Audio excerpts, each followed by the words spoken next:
Thank you, and thanks to Sinn Féin for bringing this motion forward. It's an opportune time now, Minister, to review the entire CAMS system from top to bottom. At the outset, I want to note that our CAMS team in Wexford do a remarkable job. They have no control over the deficits in staffing levels, and I have to say it's by no means a criticism of them for what I'm going to say. In fact, we have excellent staff. We simply don't have enough, and we're understaffed, under-resourced and under pressure. County Wexford is still without a paediatric dietitian, which I've brought numerous times to the floor of this House, as the incidence of anorexia in our child and adolescents is growing, and this is a dreadful scenario, Chair, for families to endure and watch their children deplete their bodies of food, watching their children die in effect of starvation, unable to access the care that's required to cure them of anorexia. And it is curable, Minister, but it needs intervention. The system simply doesn't work if there's not the required staff available. This is the support that's required for CAMS, a dietitian, not 0.5, a full-time, whole equivalent dietitian, please, for Wexford. If the Lewis or Dublin bus or Irish Rail, they'd be in chaos every morning if we didn't have enough drivers. A school bus would struggle to function if they didn't have enough teachers. Sorry, I should say a school room if they didn't have enough teachers. Our ambulance service would fail if we didn't have enough crew members. Yet, when it seems we don't have the staffing levels in CAMS, it does not hit the headlines like these services. And my discussions with GPs indicate that they're referring children to CAMS, some, it appears, not deemed in need of urgent attention, meaning children and adolescents are going untreated, and often with the result that they end up in A&E after attempting to take their own lives. So surely if a GP refers a child or adolescent that they deem in urgent need of mental health care, that's what should happen. In 2019, when the last time, and it's been said many times here tonight, the staffing levels appeared to show a deficit of 2,600 staff. Now that was 2,600 fewer staff than was recommended by Vision for Change. We need to deliver a service that's fit for purpose, and at the moment we just don't have that.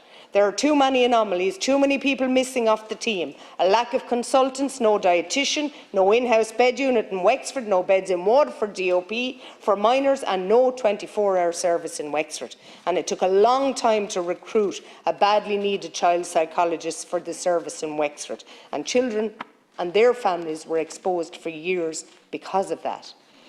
What I'd hope to hear, and you have said it here tonight, Minister, is that there is a willingness to examine from top to bottom all of the relevant issues surrounding the services and how they can be improved. And I know that you, like me, have a passion to deliver a mental health services that improves our children's lives, that gives them a future.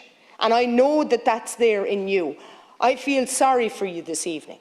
And the reason I feel sorry for you is your line minister, as we can call him, is in Dubai with the Chief Executive or our Secretary General, both who should be here responding to what's gone wrong.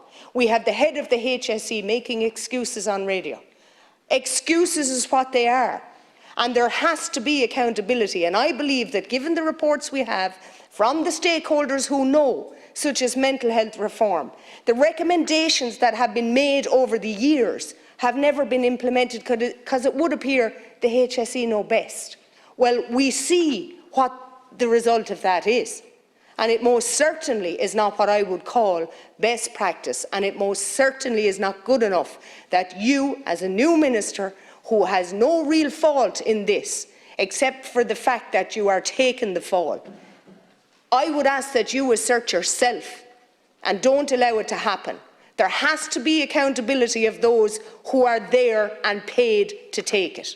And being in Dubai when we're in the throes of a very serious mental health crisis is not what I call either accountability or responsibility. And I'm very disappointed that that is the level, I suppose, of seriousness shown by our senior minister in the Department of Health and his Secretary General. It's very disappointing. In the day that's in it, Chair, I want to mention the Leaving Cert. However, I just want to say very quickly, not to take my colleagues' time, That decision of Cabinet today has brought to bear very serious mental health pressures on at least 70,000 students tonight, and we will debate that further during the week. Thank you.